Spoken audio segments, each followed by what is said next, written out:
നമസ്കാരം. മലയാളി വാർത്ത ഇൻസൈഡിലേക്ക് സ്വാഗതം.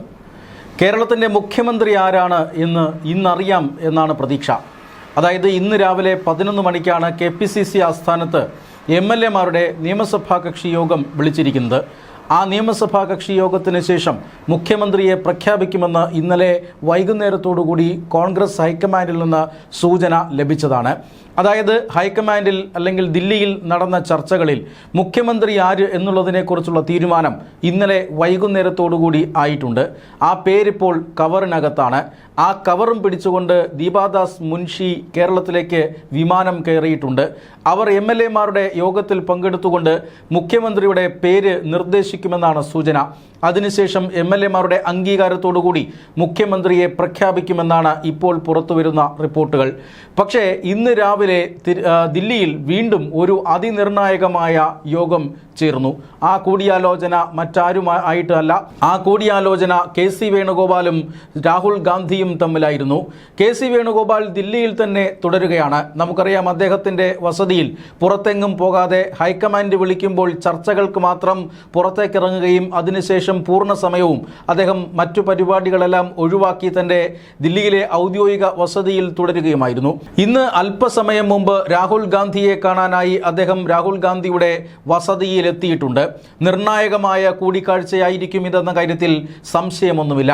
അതായത് KC വേണുഗോപാലിന് അല്ലെങ്കിൽ KC പക്ഷം പറഞ്ഞിരുന്നത് പോലെ കാര്യങ്ങൾ നടന്നില്ല എന്നതാണോ ഇതിൻ്റെ സൂചന എന്നും പലരും വിലയിരുത്തുന്നുണ്ട്.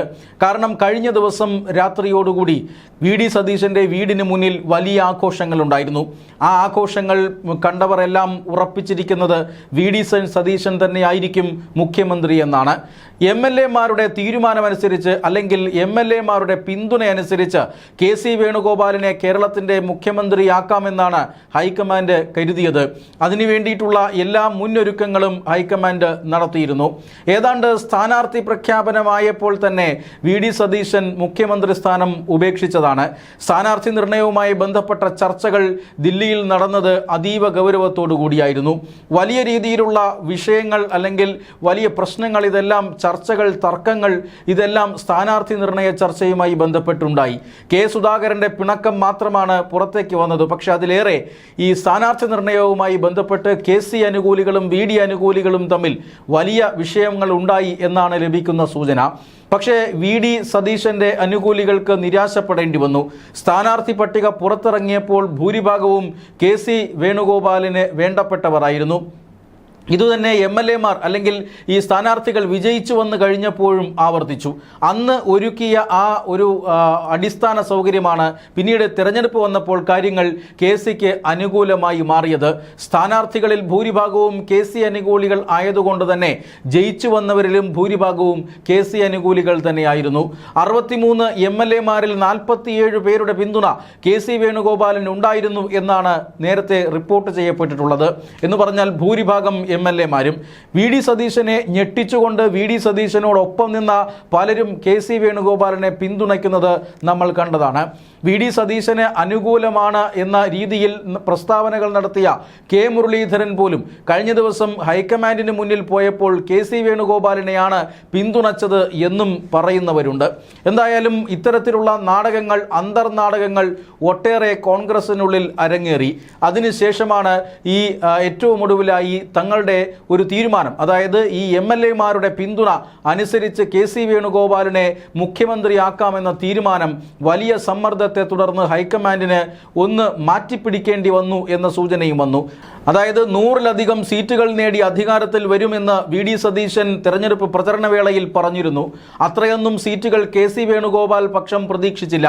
പക്ഷേ VD സതീശൻ ഏതാണ്ട് തൻ്റെ മുഖ്യമന്ത്രി മോഹം അവസാനിപ്പിച്ചിരിക്കുകയായിരുന്നു. ആ മോഹം ഒന്നുകൂടി അദ്ദേഹത്തിൻ്റെ മനസ്സിൽ വന്നത് ഈ തെരഞ്ഞെടുപ്പ് ഫലം കണ്ടപ്പോഴാണ്. 102 സീറ്റുകൾ എന്നത് VD സതീശനെ പോലും അത്ഭുതപ്പെടുത്തിയ വിജയമായിരുന്നു. അതുകൊണ്ട് തന്നെ ഇനി മുഖ്യമന്ത്രി സ്ഥാനം തനിക്ക് തന്നെ വേണം. താൻ വിചാരിച്ച കാര്യങ്ങൾ സ്ഥലത്തേക്കാണ് ഈ കാര്യങ്ങൾ കൊണ്ട് ചെന്ന് എത്തിച്ചു നിൽക്കുന്നത്. മാത്രമല്ല ഈ 102 MLA-മാർ അല്ലെങ്കിൽ 102 സീറ്റുകളുടെ വിജയം അതൊരിക്കലും ഒരു കോൺഗ്രസ് നേതാവും വിചാരിച്ചതല്ല.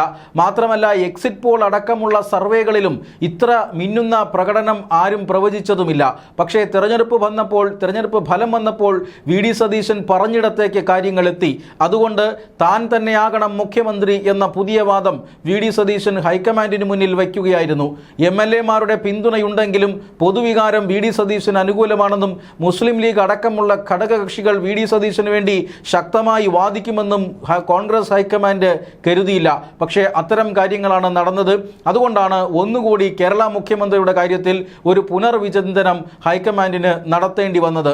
ഇപ്പോൾ ലഭിക്കുന്ന സൂചനയനുസരിച്ച്, അതായത് കഴിഞ്ഞ ദിവസം രാത്രി വി.ഡി. സതീശന്റെ വീട്ടിൽ നടന്ന ആഘോഷങ്ങൾ കുടുംബസമേതം ഇന്ന് രാവിലെ അദ്ദേഹം തിരുവനന്തപുരത്തേക്ക് പുറപ്പെട്ടത്, കെ.സി. വേണുഗോപാൽ ദില്ലിയിൽ തുടരുന്നത്, ഇതെല്ലാം ഒത്തുനോക്കിയാൽ ഈ തീരുമാനം ഹൈക്കമാൻഡിന്റെ നേരത്തെയുള്ള തീരുമാനം മാറിയിട്ടുണ്ട് എന്ന സൂചനയാണ് പുറത്തു വരുന്നത്. അതുകൊണ്ട് തന്നെ കെ.സി. വേണുഗോപാലിന് മുഖ്യമന്ത്രി സ്ഥാനം നഷ്ടപ്പെട്ടുവോ എന്ന ഒരു സാഹചര്യമുണ്ട്.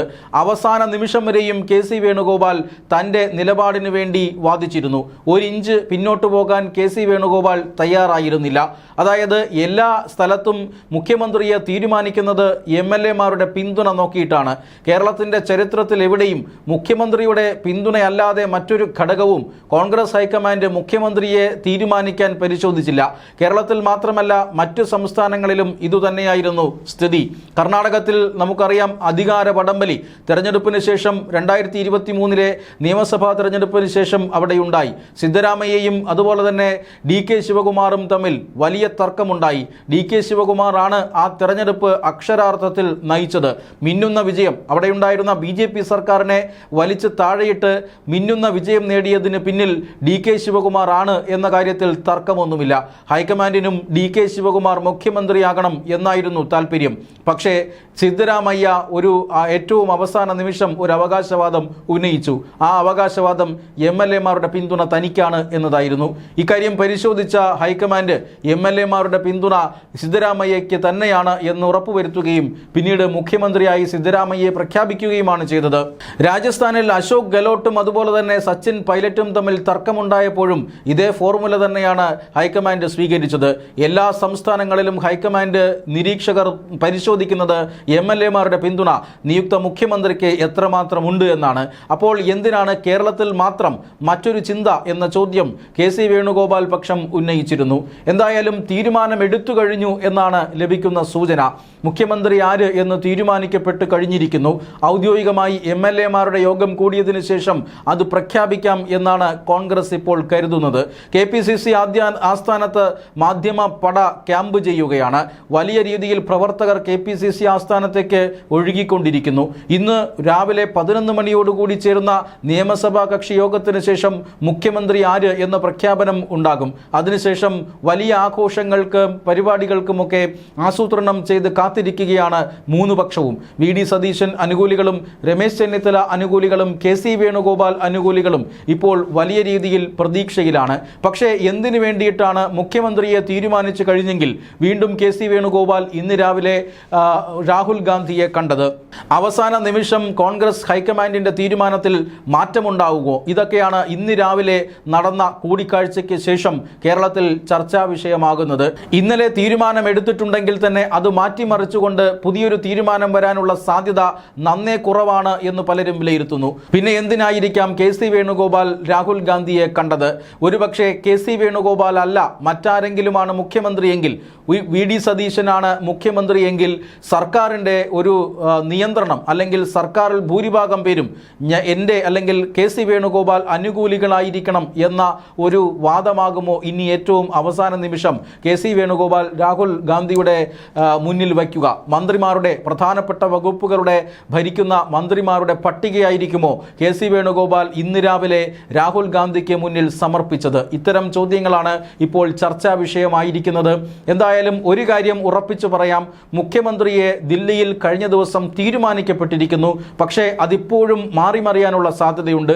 ആ സാധ്യതയിലേക്കാണ് ഇന്ന് രാവിലത്തെ കൂടിക്കാഴ്ചകൾ നീളുന്നത്. അതായത് കെ.സി. വേണുഗോപാൽ വീണ്ടും രാഹുൽ ഗാന്ധിയെ കണ്ടത് വീണ്ടും സംസ്ഥാന രാഷ്ട്രീയത്തിൽ ഒരു ട്വിസ്റ്റാകുമോ, അതോ മന്ത്രിസഭയിൽ തൻ്റെ അപ്രമാദിത്വം അത് ഉറപ്പുവരുത്താനുള്ള നീക്കമാണോ എന്നിങ്ങനെയുള്ള കാര്യങ്ങളാണ് ഇപ്പോൾ പൊതുവെ ചർച്ച ചെയ്യുന്നത്. കേരളം ആകാംക്ഷയോടുകൂടി കാത്തിരുന്ന ആ പ്രഖ്യാപനം ഇന്ന് 11 മണിയോടുകൂടി ഉണ്ടാകും എന്നാണ് പ്രതീക്ഷിക്കുന്നത്. അതിനുശേഷം ഘടകകക്ഷി MLA-മാരും നേതാക്കന്മാരും അടക്കമുള്ളവർ ഗവർണർ രാജേന്ദ്ര ആർലേക്കറിനെ കാണാനുള്ള സാധ്യതയുമുണ്ട്. രാജ്ഭവനും ഇവരെ സ്വീകരിക്കാനായി ഒരുങ്ങിയിരിക്കുകയാണ്.